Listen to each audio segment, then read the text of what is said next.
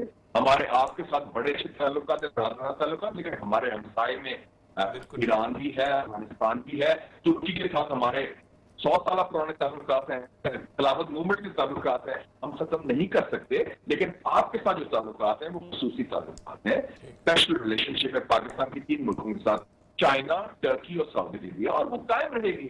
تو ہم ایسا نہ کام کریں کہ لوگ ہم سے توقعات کو زیادہ سمجھتے ہیں اور وہ پھر ہم ہر جگہ کہتے ہیں نا پیرنٹس آف اوور کمٹمنٹ. ہم کیا کریں, اور یہ مسلمانوں میں آج کل منافقت بہت آ گئی ہے. ہم کہتے کچھ ہے, دل میں کچھ اور ہوتا ہے, اور پھر ٹیپ ٹاک نہیں ہوتی. میرے خیال میں ٹائم آ گیا ہے کہ ہم دوستوں کے ساتھ تو کم سے کم ہم منافقت نہ کریں, نا صحیح بات کریں, اور وہ دوست بھی سمجھ جائیں گے. دوست بھی دنیا میں رہتے ہیں. آفٹر آل کنگ سلمان نے فون نہیں کیا پریزیڈنٹ اردوغان کو کہ ہم آپ سے تعلقات رکھنا چاہتے ہیں, لیکن ان کے بھی مفادات ہیں. ترکی کے ساتھ ترکی نے ان کی مخالفت کی ہے, لیبیا میں ترکی نے ان کی مخالفت کی ہے قطر کے ایشو پر, لیکن انہوں نے ٹیلی فون کیا, ان کے ہم معمول کو لانا چاہتے ہیں. یہ جناب پریکٹیکل دنیا ہے. نظریہ ضرورت جو ہے سپریم کورٹ نے ختم کر دیا ہو خارجہ پالیسی سے. چلے جی دیکھتے ہیں نظریہ ضرورت اور بہت مفاد شکریہ مشاہد صاحب, بہت آپ کی بہت محبت, آپ تشریف لاتے ہیں, بڑی عنایت, بڑی مہربانی. بہت شکریہ جی مشاہد صاحب. اور اسی نوٹ کے ساتھ یہاں بریک لیتے ہیں, اور بریک کے بعد آئیں گے اور ذکر کریں گے بڑھتے ہوئے کورونا کی صورتحال, اور اس کے بعد جو اقدامات کیے جا رہے ہیں, اور جو ویکسین کس سٹیج کے اوپر ہے, اس پہ کریں گے بات. حرف راز میں ایک بار پھر خوش آمدید. ہم بات کر رہے ہیں کورونا وائرس کی تباہ کاریوں کی جو دوسری لہر آئی ہے, اور کہا یہ جا رہا ہے کہ یہ پہلی لہر کے مقابلے میں زیادہ خطرناک ہے. اس کی ایک وجہ یہ بھی ہے کہ ہمارے لوگوں نے احتیاط کرنا چھوڑ دی, اور بار بار حکومت اور ادارے اپیل کر رہے ہیں کہ خدارہ جو ہے وہ احتیاطی تدابیر اختیار کریں, ماسک پہنیں, لیکن ہم پہننے کو تیار نہیں ہیں. ہمارے پاس اس وقت ہمیں جوائن کیا ہے ڈاکٹر جوید اکرم صاحب نے, اور خاص طور پر ان سے ہم یہ بھی پوچھیں گے کہ جو کورونا ویکسین کے حوالے سے 3rd ٹرائل جاری ہے, اور اس کو پاکستان کے اندر, لاہور کے اندر بھی بہت سارے لوگوں نے لگوایا, اس کے نتائج پہ بات کریں گے. السلام علیکم ڈاکٹر صاحب. جی وعلیکم السلام. اچھا ڈاکٹر صاحب یہ بتائیے گا, یہ دوسری لہر جو میں نے جیسے آپ کہا کہ جی پہلے کی نسبت زیادہ خطرناک قرار دی جا رہی ہے, اس حوالے سے تھوڑا سا ناظرین کو بھی بتائیں وجہ کیا ہے, وجہ کیا ہے, اور اس کے اندر اس نے چینج کر لیا ہے, کیا وجہ ہے, mortality بھی بڑھ رہی ہے, یا لوگ ریلیکس ہو گئے, کوئی ایک بیسک وجہ بھی تو ہونی چاہیے اس کے اندر اس کی. Thank you sir. میں یہ کہوں گا کہ ایک تو ہمیں یہ لہر والا لفظ میرا خیال ہے یوز نہیں کرنا چاہیے, کیونکہ اس سے ہمارے لوگوں میں یہ پرسیپشن جاتا ہے کہ یہ ایک شاید لہر آتی ہے اور پھر ختم ہو جاتا ہے اور پھر آتی ہے. ایکچولی جب سے فیبروری 2020 سے پاکستان میں یہ کرونا آیا ہے, یا 2019 سے جب دنیا میں آیا ہے 11 دسمبر 2019 کو, کوئی بھی ایسا ملک افیکٹڈ نہیں ہے جہاں پہ کیسز بالکل ختم ہو گئے ہوں, زیرو ہو گئے ہوں, اور رہے بھی زیرو ہوں. تو اس لیے یہ تو ایک کانسٹنٹ فینومینن ہے جو ایسکلیٹ اینڈ ڈی ایسکلیٹ ہوتا رہتا ہے, ڈپینڈنگ اپون مینلی موسم نہیں, یا وائرس کی کوئی ویرولنس نہیں بڑھتی, کم ہوتی زیادہ, مینلی اس لیے کہ آپ کا پبلک رسپانس کیسا ہے. اور پبلک رسپانس میں مسئلہ یہ ہے کہ جب یہ کم ہوتی ہے تو پبلک اس کو پرسیو کرتی ہے کہ یہ ختم ہو گیا ہے اور ہم جیت گئے ہیں جنگ, اور پھر آفیشیل گورنمنٹ کی سطح پہ اور پبلک اپنے طور پہ اس کو ایک خوشیاں منانے کی کوشش کرتی ہے, سیلیبریشنز آ جاتی ہیں, اور آپ کو پتہ ہی ہے کہ بہت بڑی سیلیبریشنز ہوتی رہیں, اور اس سے پبلک نے یہ پرسیپشن لیا کہ یہ ختم ہو چکی ہے اور اب ان کو کوئی بالکل آزاد ہیں, ایس او پی سے کوئی ایسی ضرورت نہیں. المیہ یہ ہے کہ جب ان کو پہننے چاہیے تھے پہلے ماسک اور سینیٹائزرز اور ہینڈ سینیٹائزرز, اس وقت مہنگے ہو گئے, ختم ہو گئے, نایاب ہو گئے.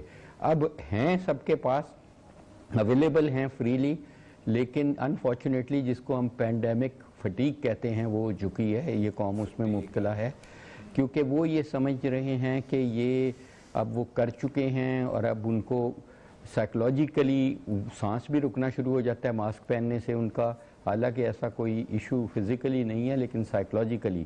دوسرا وہ سمجھتے ہیں کہ اب یہ اس کی ضرورت نہیں ہے ہمیں, ہم اتنی وبا سے نکل آئے ہیں تو پروبیبلی ابھی ہمیں اس کی ضرورت نہیں ہم سمجھتے. حالانکہ فیکٹ یہ ہے کہ جیسے آپ نے بالکل صحیح کہا کہ اس کی شدت زیادہ ہے, اور اس کی مین وجہ یہی ہے کہ جو ہم اس کو ایس او پیز کو بالکل چھوڑ دیا. اور دوسرا یہ ہے کہ پہلے جب بارش ہوئی تھی, جب گرمی تھی, تو وہ جو ایروسولک ٹرانسمیشن ہے یا ڈراپلیٹ ٹرانسمیشن ہے وہ سلو ہو جاتی ہے, کیونکہ وہ ہیوی ہو جاتے ہیں پارٹیکل اور سیٹل کر جاتے ہیں سرفیسز پہ. تو اب اس وقت اس کی ٹرانسمیشن ویلوسٹی بھی بہت زیادہ ہے انفارچونیٹلی. اور دوسرا ہمارا جو ہوسٹ رسپانس ہے وہ بھی یہ بڑا کروشل ٹائم ہے, کیونکہ نزلہ, زکام, بلغم, استھما, یہ جتنی چھاتی کی بیماریاں ویسے ہی ونٹرز میں بہت زیادہ ہوتی ہیں, اور اس لیے اس کے اوپر اگر کووڈ ہو جاتا ہے تو موٹیلٹی بھی بہت زیادہ ہو جاتی ہے.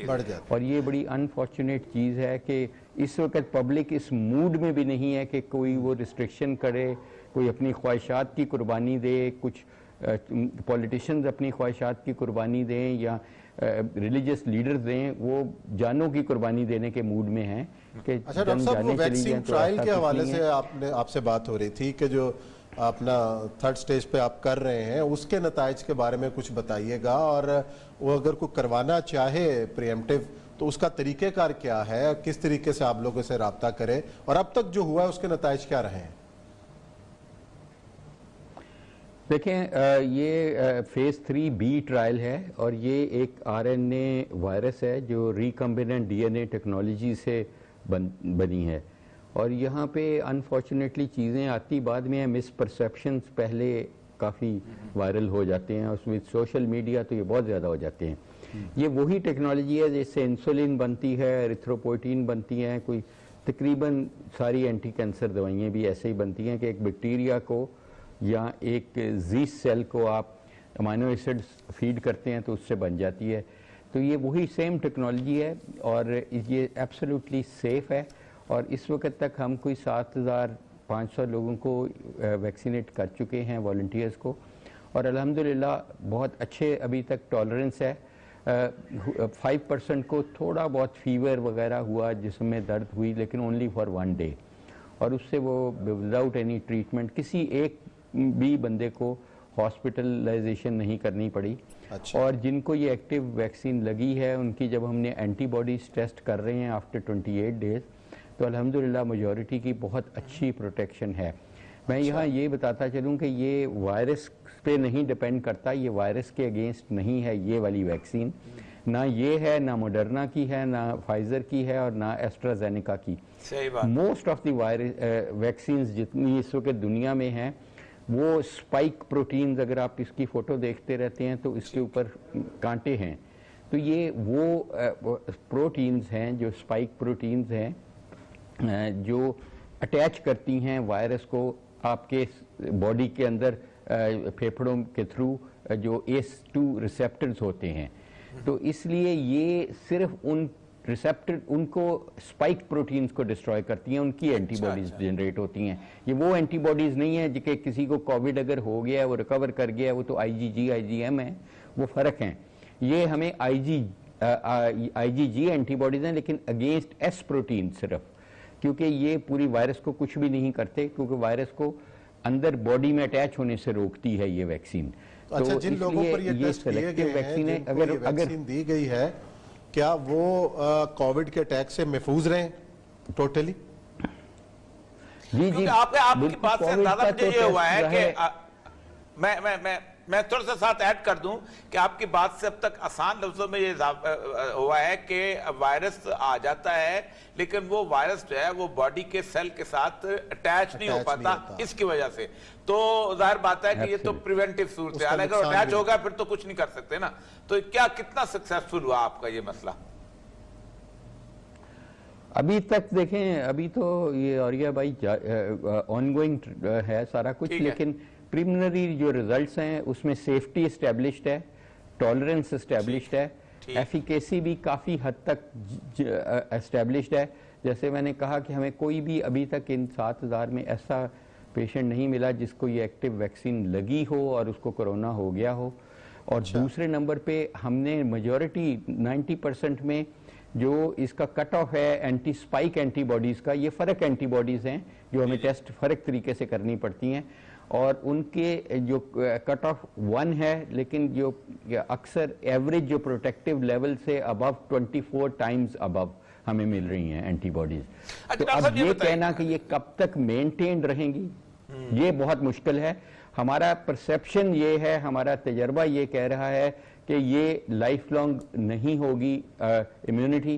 Probably after 9 months to 1 year ایک اور ٹیکہ لگانا پڑے گا. اچھا ڈاکٹر صاحب ایک تو ویسے دیکھیں جیسے انفلوئنزا کی ویکسین آتی ہے تو وہ ہر سال اس کو چینج کرنا پڑتا ہے کیونکہ وائرس بھی شکلیں بدلتا رہتا ہے, تو وہ بات تو ہے, وہاں بھی امریکہ میں باقی جگہ بھی چینج ہوتی رہتی ہے, فلو شاٹس تک چینج ہوتے رہتے ہیں, یہ بات تو ہے, لیکن ایک سال بھی بہت بڑی بات ہے. اس کا مطلب یہ ہے کہ اس کو لگوانا ہو میسو اسکیل پہ تو آپ کے پاس کتنا سٹاک ہوگا کہ جس کو میسو اسکیل پہ یعنی پریکاشن کے طور پہ ایک بندہ پہلے اس کو نہیں ہوا ہوا تو وہ لگوا لے تاکہ کم سے کم اور کچھ نہیں 8-9 مہینے کے لیے تو وہ ٹھیک ٹھاک ہو جائے گا. یہ ایکچولی میں یہ آپ کو کریکٹ تھوڑا سا میں بتا دوں کہ آپ نے بالکل صحیح کہا کہ یہ وائرسز خاص کر RNA وائرسز بہت نوٹوریس ہے میوٹیٹ کرنے کے لیے. جیسے ایڈز کی وائرس بھی RNA وائرس ہے, ہیپیٹائٹس سی کی بھی RNA وائرس ہے, اور ان کے خلاف ویکسین بنانا بھی بہت مشکل کام ہے. لیکن اس میں آپ کو بتاؤں یہ ہم ویکسین جو ہے یہ وائرس کے اگینسٹ بنا ہی نہیں رہے. وائرس جتنی مرضی میوٹیٹ کر جائے اس نے اٹیچ باڈی کے ساتھ ایس پروٹینز کے ساتھ ہی ہونے ہیں, اسپائک پروٹینز کے ساتھ. تو اس لیے ہم تو صرف اس کی اٹیچمنٹ روک رہے ہیں, وائرس کی انٹری نہیں روک رہے. آپ کے سانس کے ساتھ وہ جائے گی بھی تو وہ سانس سے باہر نکل جائے گی, وہ اٹیچ نہیں ہو پائے گی, آپ کو ڈیمیج نہیں کر پائے گی. اس لیے وہ میوٹیشنز پہ ہم دیٹ از وائی کہ یہ صرف ایس پروٹینز کے. اور جو آپ کا دوسرا سوال ہے کہ ہمارا جو سیمپل سائز اس وقت انیشلی ہم کر رہے ہیں وہ 18,000 کا ہے, جن میں سے 7,000 ہم کر چکے ہیں. تو ظاہر ہے ابھی 11,000 ہم نے اور کرنا ہے, لیکن یہ ابھی ایکسپیریمنٹل سٹیج ہے. تو میرا خیال ہے کہ اتنی دیر میں ہوپ فلی ہم جب کنکلوڈ کریں گے تو اویلیبل کمرشلی بھی یہ ہو چکی ہوگی یہ ویکسین. چائنا سے یہ کمرشل پروڈکشن یہاں ہوگی یا چائنا میں؟ یہ کینیڈا یہ کینسینو ہے, کینیڈین اینڈ سائنو, یہ کینیڈا اور سائنو مل کے, اور ایک سائنو فارم ہے چائنا کی وہ بھی ہے. ایک اور ویکسین جس پہ ہم کام کر رہے ہیں وہ بھی ہے انسیکٹ بیسڈ ہے, وہ فلینڈرز یونیورسٹی اور ہمارے اشتراک سے ہے. اس میں ہم کوشش کریں کہ ٹرانسفر آف ٹیکنالوجی ہو تاکہ ہم اس کو یہاں پہ مینوفیکچر کریں. بہت شکریہ ڈاکٹر صاحب, آپ نے بڑی تفصیل سے جو ہے ایک امید کی باتیں بھی کچھ کی ہیں. آج شاید ناظرین جو ہے اس بات پر, اور جو آپ سیمپل سائز کی بات کر رہے ہیں زیادہ ہونا چاہیے. بہرحال اسی نوٹ کے ساتھ ہم پروگرام ختم کرتے ہیں اور پیر کو نئے موضوعات کے ساتھ آپ کی خدمت میں حاضر ہوں گے. اپنا خیال رکھیے گا. اللہ